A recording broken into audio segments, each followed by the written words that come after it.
बहुत समय पहले की बात है। माधवपुर गांव में सरला नामक एक गरीब विधवा रहती थी। उसका एक पुत्र था। वह इतनी गरीब थी कि घर में 4 बर्तन भी ढंग के नहीं थी। लड़का अभी छोटा था। सरला ने बड़े प्यार से उसका नाम वीर सिंह रखा था। मगर वह इतना बदनसीब था कि उसके पैदा होने के कुछ समय बाद ही एक बीमारी से उसके पिता की मृत्यु हो गई। सरला घरों में चौका बर्तन आदि करके उसे पाल रही थी। उसे पक्का विश्वास था कि वीर सिंह बड़ा होकर उसके सारे संकट दूर कर देगा और उसका बुढ़ापा चैन से गुजरेगा। इसी आस में रात दिन मेहनत करके वह अपने बेटे को पाल रही थी। वीर सिंह था तो छोटा, किंतु समझदार बहुत था। संयम और धीरज की उसमें कमी न थी। किसी भी बात को गहराई तक जानने की उसमें प्रबल उत्सुकता रहती थी। एक दिन उसने अपनी माँ से पूछा, माँ, हम इतने गरीब क्यों हैं? यह सब तो ईश्वर की मर्जी है बेटे। दुखी स्वर में सरला ने कहा। सब नसीब की बात है। मगर वीर सिंह यह उत्तर पाकर संतुष्ट नहीं हुआ। वह बोला, ईश्वर की ऐसी मर्जी क्यों है? बेटा, यह तो ईश्वर ही जाने। अगर ईश्वर ही जाने तो ठीक है। मैं ईश्वर से ही पूछूंगा कि हम इतने गरीब क्यों हैं। बताओ माँ, बताओ कि ईश्वर कहाँ मिलेगा। सरला तो वैसे ही परेशान रहती थी। उसकी बातें सुनकर उसने कह दिया, वह जंगलों में रहता है, लेकिन तुम वहां न जाना। लेकिन वीर सिंह ने मन ही मन में उसी समय इरादा बना लिया कि वह ईश्वर को ढूंढेगा और पूछेगा कि आखिर हम इतने गरीब क्यों हैं। एक दिन वह जंगल की ओर चल दिया। जंगल घना और भयानक था। चलते चलते वीर सिंह बुरी तरह थक गया, मगर भगवान की परछाई भी उसे दिखाई नहीं दी। वह थक हार कर पत्थर की एक शिला पर जा बैठा और सोचने लगा, भगवान तो यहाँ कहीं नहीं है। आखिर गरीबी दूर कैसे हो? तभी संयोगवश मृत्युलोक का भ्रमण करते करते शिव पार्वती उधर ही आ निकले। उन्होंने बच्चे को वहां बैठे देखा तो उन्हें बड़ा अचरज हुआ कि यह अबोध बालक इस बीहड़ जंगल में बैठा क्या कर रहा है। भगवान शिव ने बालक से पूछा, तुम कौन हो बालक, और इस जंगल में बैठे क्या कर रहे हो? मैं ईश्वर को ढूंढ रहा हूँ। पार्वती चौंकी और पूछा, मगर क्यों? ईश्वर से तुम्हें क्या काम है? मैं उनसे पूछना चाहता हूँ कि हम इतने गरीब क्यों हैं। दूसरों की तरह हम पर भी भाग्य की कृपा क्यों नहीं है। माँ पार्वती और भगवान शिव उस बच्चे का साहस देखकर बहुत प्रसन्न हुए। माँ पार्वती तो करुणा की सागर है। उन्हें उस बच्चे पर बड़ी दया आई और भगवान शिव से बोली, प्रभु, इस बालक का कुछ कीजिए। हम कुछ नहीं कर सकते पार्वती, क्योंकि इसके भाग्य में यही सब लिखा है। इसे ऐसा ही जीवन भोगना है। नहीं नहीं स्वामी, आपको कुछ करना ही होगा। जिद न करो पार्वती। यदि हम उसे कुछ दे भी देंगे तो वह इसके पास नहीं रुकेगा। इसे वैसा ही जीवन जीने दो जैसा भाग्यदेव चाहते हैं। नहीं प्रभु, इसकी गरीबी दूर करने के लिए आपको इस पर कृपा करनी होगी। जब माँ पार्वती जिद करने लगी तो भगवान भोले शंकर ने बच्चे को एक हार दे दिया।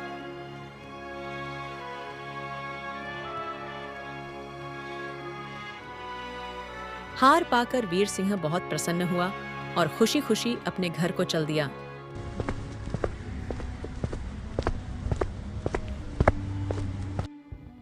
माँ पार्वती खुश थी कि उन्होंने एक बालक की मदद की और अब उसके दिन सुख से कटेंगे। लेकिन त्रिकालदर्शी भोले बाबा जानते थे कि यह हार उसके पास रहेगा ही नहीं। चलते चलते वीर सिंह के पेट में अचानक दर्द उठा और वह शौच के लिए इधर उधर देखने लगा। उसने भगवान शिव का दिया हार पत्थर की एक शिला पर रख दिया और झाड़ियों के पीछे चला गया। तभी एक चील कहीं से उड़ती हुई आई और उस हार को उठाकर उड़ गई। अरे, मेरा हार! सब कुछ भूलकर वीर चील के पीछे भागा। लेकिन कुछ ही पलों में चील उसकी नजरों से ओझल हो गई। तो वह बड़ा दुखी हुआ और रोते रोते अपने घर की ओर चल दिया।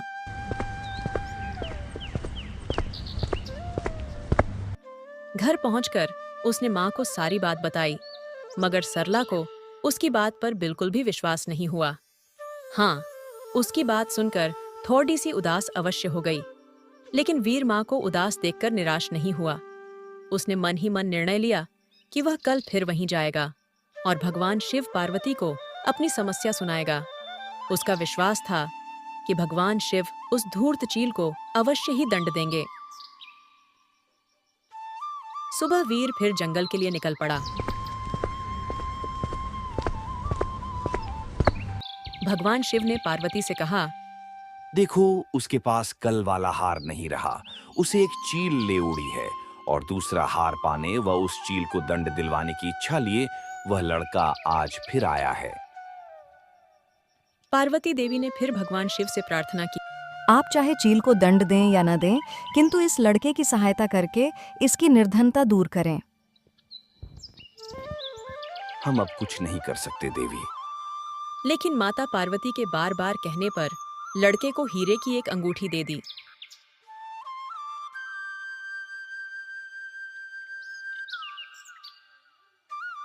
लड़के ने अंगूठी जेब में रखी और खुशी खुशी अपने घर चल दिया। उसने सोच लिया था कि वह अब एक पल के लिए भी अंगूठी को अपने से अलग नहीं करेगा। चलते चलते अचानक उसे प्यास लगी। वह सरोवर के किनारे पहुंचा और जैसे ही वह चुल्लू भरकर पानी पीने के लिए झुका, वैसे ही उसकी जेब से अंगूठी निकलकर पानी में जा गिरी और इससे पहले कि वह उठाता, एक मछली उसे निगल गई। वीर फिर रोते रोते घर आया और माँ को सारी बात बताई। बेटा, जब भाग्य देवता खुश होंगे तो मिट्टी भी सोना बन जाएगी, मगर इस प्रकार किसी के देने से हमारी गरीबी दूर नहीं होगी। उसे समझाकर माँ अपने काम में लग गई, मगर वीर भी हार मानने वाला नहीं था। उसने मन ही मन सोच लिया था कि वह कल फिर जाएगा। तीसरे दिन वह फिर जा पहुंचा। शिव और पार्वती उसका यह साहस देखकर बहुत खुश हुए। इस बार भगवान शिव ने उसे कुछ हीरे दिए। हीरे पाकर वह बहुत खुश हुआ और इस बार बिना कहीं रुके उसने सीधे अपने घर जाने का निश्चय किया, क्योंकि 2 बार उसकी चीजें खो चुकी थीं। जब वह घर पहुंचा, मां घर पर नहीं थी। वीर सिंह ने हीरे एक लोटे में रखकर कोने में छिपा दिए और मां को ढूंढने निकल पड़ा। वह मन ही मन सोचने लगा कि अब माँ को किसी के घर काम करने की क्या आवश्यकता है? अब तो हम अमीर बन गए हैं। उधर पीछे से चोर उसके घर में घुसे और जो भी सामान हाथ लगा लेकर भाग निकले। उस सामान में लौटा भी था जिसमें हीरे रखे थे। जब वह मां के साथ वापस आया तो देखा कि हीरे गायब थे। इतना ही नहीं, घर का दूसरा सामान भी गायब था। अब तो उसकी मां को बहुत गुस्सा आया। वह बोली, क्यों मुझे नई नई कहानियां सुनाकर पागल बनाता जा रहा है? सारा दिन आवारा की तरह इधर उधर भटकता रहता है और शाम को पिटाई के डर से कोई नई कहानी सुना देता है। डांट सुनकर लड़का रोने लगा। वह तो केवल वही जानता था कि जो कुछ भी उसने बताया था वह सत्य था। डांट खाकर लड़के की हिम्मत और बढ़ गई और अगले दिन वह फिर उसी स्थान पर जा पहुंचा। भगवान भोले शंकर सोचने लगे कि इस पर इतनी मुसीबतें पड़ी लेकिन इसने हिम्मत नहीं हारी। भगवान शिव बहुत प्रसन्न हुए। इस बार उसे एक सोने का एक सिक्का दिया। सिक्का लेकर वीर खुशी खुशी अपने घर को चल दिया।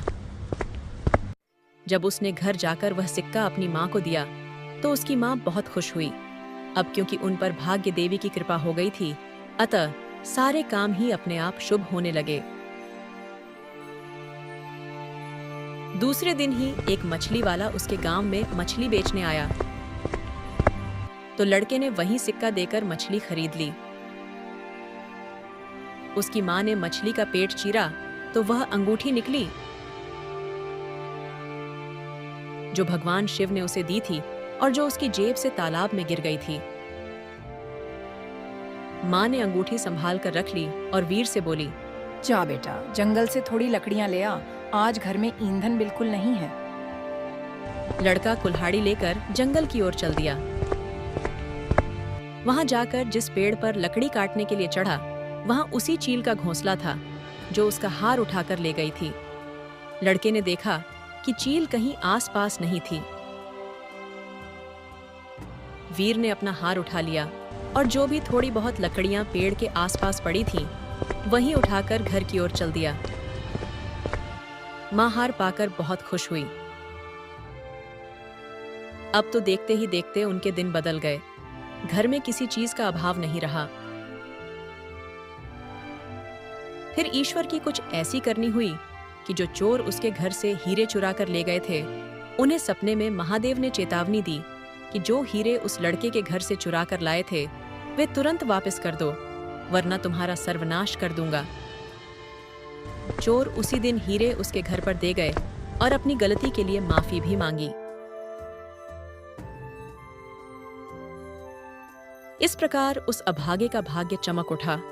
अब उसके घर में किसी चीज की कमी न थी और उनकी गरीबी सदा के लिए समाप्त हो गई।